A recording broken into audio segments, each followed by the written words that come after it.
안녕하십니까. 반갑습니다. 취업대장 윤대장입니다. 이번에는 한국농수산식품유통공사 자소서 항목 분석을 해보려고 합니다.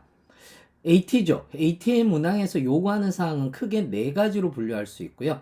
각 항목은 여러분들의 역량과 인성을 평가하는 방식으로 되어 있습니다. 그렇다면 이제 한국농수산식품유통공사 자소서 항목 분석으로 들어갈 텐데 그 전에 좋아요와 구독 한 번씩 부탁드리겠습니다. 그러면 이제 본격적으로 들어가 보도록 하겠습니다. 자, 먼저 1번에 대한 항목입니다. 지원한 분야의 직무 수행을 키우기 위해 교과 과정 외에 노력했던 경험에 대해 서술해 주시고 입사 후 해당 직무 수행 능력을 어떻게 직무에 적용시킬 것인지 작성해 달라는 얘기입니다. 이 항목은 무조건 직무 기술서를 봐야 됩니다. 그래서 직무별 직무에 필요한 역량을 정리해야 되는데 이 직무에 필요한 역량은 다음과 같이 정리할 수 있습니다. 예를 들어서 행정 같은 경우는 행정 일반과 행정 농업으로 나누어지는데 여기에서는 경영 정보 시스템을 활용한다라든지 이런 것들이 있습니다. 그러니까 여기에서 중요한 것은 뭐냐 하면은 직무에 따른 적합한 경험을 찾아야 되는데 역량에 따라서도 분류를 해볼 수가 있을 것 같은데요. 자, 요것도 정리를 해보면 어떠냐면 행정 일반과 관련되어서는 경영 기획 역량이라고 얘기를 하는 것이 있고요. 이거는 팀 프로젝트로 경영 전략 수립을 한 경험이 있던지 아니면 프로젝트 관리 역량이 필요하다라고 얘기를 했을 때에 교내 연합 동아리 프로젝트 리더 경험이라든지 사무 역량 행정 같은 경우는 행정 인턴십이라든지 학과 사무보조 경험이라든지 이런 것들을 이야기를 해주는 것이 좋습니다. 농업 같은 경우는 농산물 수급 관리 및 데이터 분석 역량인데 농산물 관련 데이터 분석 프로젝트라든지 또는 시장 조사 역량이라든지 유통 이해 역량 이런 것들을 여러분들이 같이 이야기를 해주시면 좋을 것 같습니다. 여기에 따른 능력, 경험을 정리를 하고요. 그 다음에 어떻게 경영 기획 능력을 활용해서 공사의 주요 사업, 즉 유통 개선이나 수출 진흥에 필요한 자원 배분과 성과 관리를 체계적으로 지원하고 정기적인 경영 실적을 통해서 이끄는 데 기여하겠다라고 이렇게 이야기를 해줄 수도 있습니다. 예를 들어서 이렇게 얘기를 할 수도 있겠네요. 행정 일반 같은 경우에서는 어떤 역량이 필요하냐라고 얘기를 했을 때에 경영 기획 역량을 적용해서 사업 환경 분석과 예산 관리에 기여하겠다라는 내용을 얘기를 해줘도 됩니다. 예산 관리 경험을 활용해서 필요한 자원을 효과적으로 배분하고 각 프로젝트가 예산 범위 내에서 운영될 수 있도록 지원하겠다. 그 다음에 프로젝트 관리 역량을 적용해서 일정 및 품질 관리를 통해서 공사의 농산물 수출 진흥 관련 프로젝트에서 단계별 목표를 설정하고 주기적인 검토와 피드백을 통해서 프로젝트가 일정 내에 목표를 달성할 수 있도록 조율하겠다. 이런 얘기들도 해줄 수가 있을 겁니다.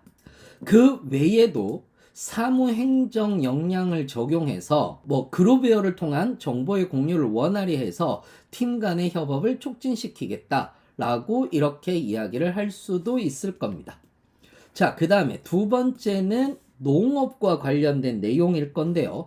농업과 관련된 내용은 농산물 수급 및 관리 데이터 역량을 적용해서 수급 안정화 및 효율적 자원 관리를 할 수도 있을 겁니다. 그래서 수급 불안 요인을 사전에 파악하고 필요한 경우에 데이터에 근거한 빠른 대처를 제시하고 이러한 분석 역량을 통해서 수급 관리에서 중요한 의사결정을 지원해서 농산물의 안정적인 공급과 유통 개선에 기여하겠다라는 이야기를 하셔도 되는 거예요.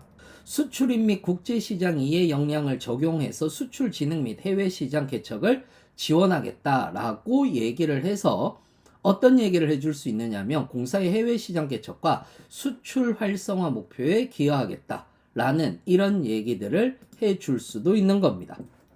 그 외에 프로젝트 및 일정 품질 관리 역량을 적용해서 프로젝트 일정과 품질 기준을 명확히 설정하고 단계별로 진행 상황을 체크해서 효율적인 유통구조 구축을 위해 필요한 조치를 취할 수 있습니다. 라고 이렇게 이야기를 해 주셔도 좋을 것 같습니다.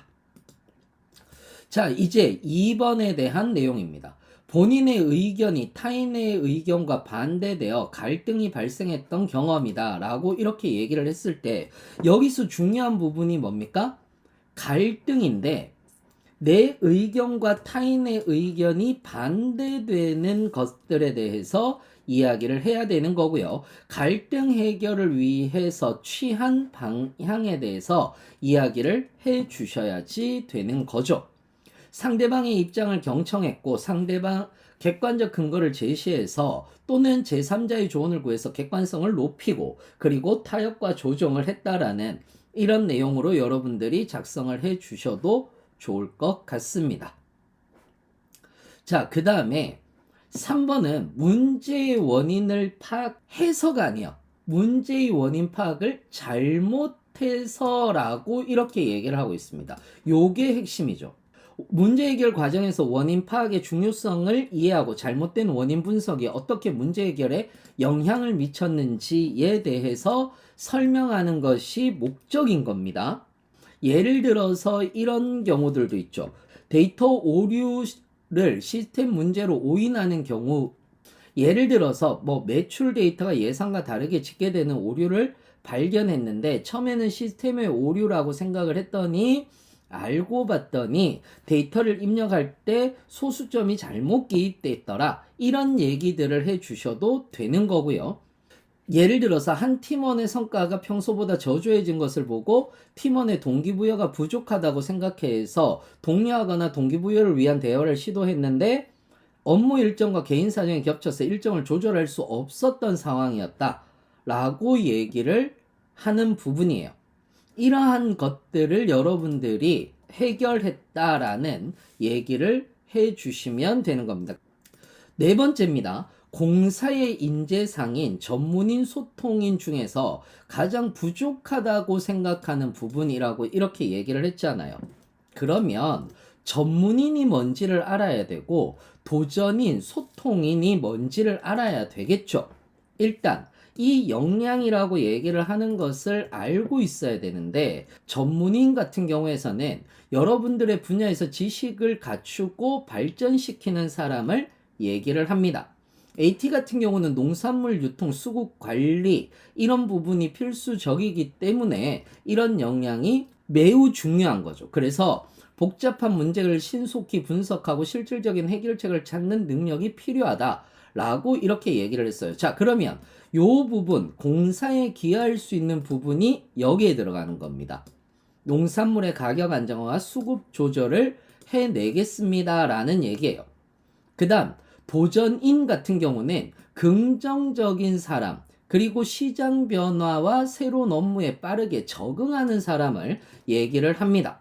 그리고 여기에서 공사에 기여할 수 있는 부분들 같은 경우는 농산물 유통과 수출 사업, 이런 것들은 글로벌 사업에 민감하기 때문에 빠르게 전략을 맞춰 수정할 수 있는 유연함이 필요하다라고 이야기를 할 수도 있고요. 유연하게 대처해 나가겠습니다라고 얘기를 할 수 있습니다. 소통인 같은 경우는 사내외 고객을 이해하고 협력과 배려를 통해서 감동을 실현하는 사람입니다. 그렇기 때문에 여기에서 팀워크 능력을 통해서 내가 AT의 목표 달성에 기여하겠습니다 라고 이야기를 해 주시면 되는 거죠. 전문적인 능력이 부족한지 또는 도전인이 부족한지를 이야기를 해 주시는 것이 훨씬 더 좋겠죠. 그러면은 어떤 부분들을 개발을 할 수 있느냐라고 얘기를 했을 때 내가 전문인이다 라고 얘기를 하면은 관련 자격증 및 강의를 수강해서 전문성을 높여서 농산물 가격 안정화와 수급 조절에 기여하겠습니다. 또는 내가 전문인이 부족하다면 데이터 분석 기술을 습득하겠습니다 라고 얘기를 해도 되는 거죠.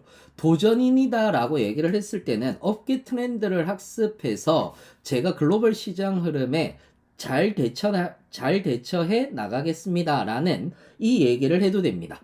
그런데 소통이 부족합니다 라고 얘기를 하는 것은 자기의 약점을 드러내는 부분이기 때문에 오히려 전문인과 도전인이 좀 부족하다라는 이야기를 해 주시는 것이 좀 더 맞겠다. 이렇게 생각을 하시면은 될 것 같습니다.